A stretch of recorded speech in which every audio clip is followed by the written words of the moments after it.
Hey, and good morning. We are here with Omuugn, and I'm excited about today's conversation because we have a topic today that most leaders and most parents and every athlete that's ever been on the planet has had to face right in the eyes, and that is the concept of determination.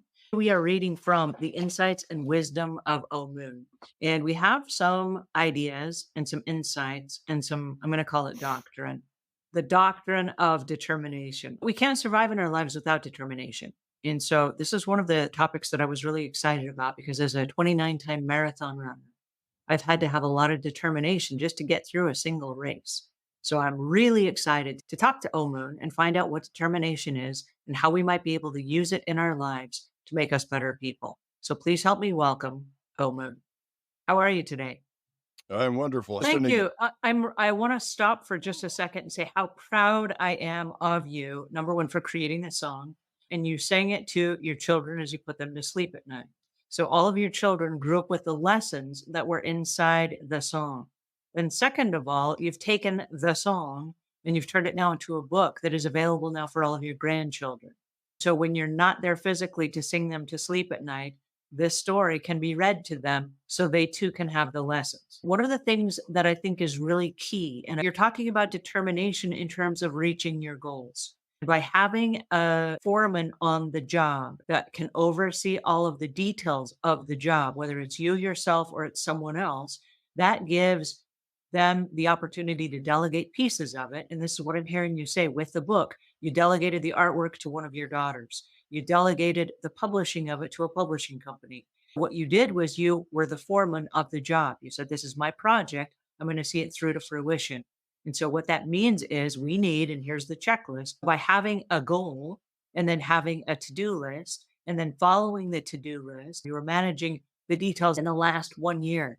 You've come up with 4 books, which I think is just absolutely amazing because you've been managing all the details and you've been delegating the different responsibilities by having a goal and then the determination to follow it through. So good for you. Yeah, different people have different qualities, and utilizing the qualities of other people is one of the secrets of life. You can't do everything yourself all of the time. But it's really nice to have quality people around you that can really lend assistance.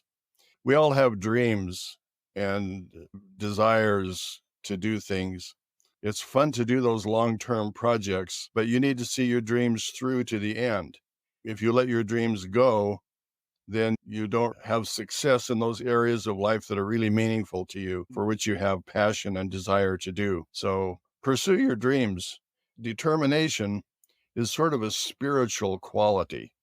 It's not located in our brain or in our physical body per se, but it's in who we are as a person, our individuality, what drives us, what keeps us moving ahead. It's a quality that comes from within. It's like being proactive instead of reactive. A lot of times things are happening to us and we just react to it. If we create the scenario that we want to take place, we can be proactive and put those things in operation. You And bring like, up an interesting point because being determined doesn't always mean that you're going to come out on top. I know that there are a lot of times we put ourselves in the line of conflict by knowing that something we're going to do is going to create an overwhelm or it's going to be too much for us to handle. For example, writing a book. That's a huge project.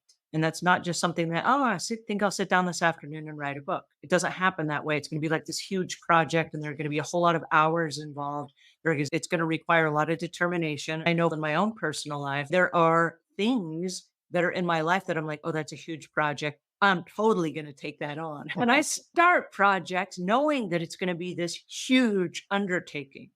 And so it's going to require determination on every level. But I do this to myself. Did I inherit this from you? apparently, I heard you talking about wanting to create some raised garden beds, and you were going to create this new form of concrete with a lighter weight material. And to me, it was like, whoa, that is a huge project. gardening itself is a good example of determination to plant things and take them all the way from the seed to harvesting the product at the end of the season. There's a lot of things involved, getting the soil just right and watering and fertilizing and weeding and caring for your plants. That takes a determined, consistent effort for the entire season. Everything you want to accomplish is going to require time and it's going to require effort. At some point, we need to prioritize our lives a little bit. What kind of time am I willing to put into this project? What time would be required for this project to be successful? Sometimes we have to realize that we can't just keep putting things on our plate. We can't do everything, but we can do some things. And the things that we choose to do, we should do well. We should be determined to follow it through to the end and reach our objective, whatever that might be. So, if you have clarity in what you're trying to accomplish and you're willing to put in the time and the effort to make it successful, and if you get the right people around you that have the talents and abilities to assist you, it's really a wonder what we can accomplish. I love this conversation. We are reading today from The Insights and Wisdom of Omuugn. This is book one of book two. There are actually two copies now available online. We are meeting with Omuugn to discuss the insights and wisdom of Omuugn. So, again, thank you so much, Omuugn, for joining me and for having this conversation. And until we meet again, when we discuss more insights and wisdom of Omuugn. Thank you.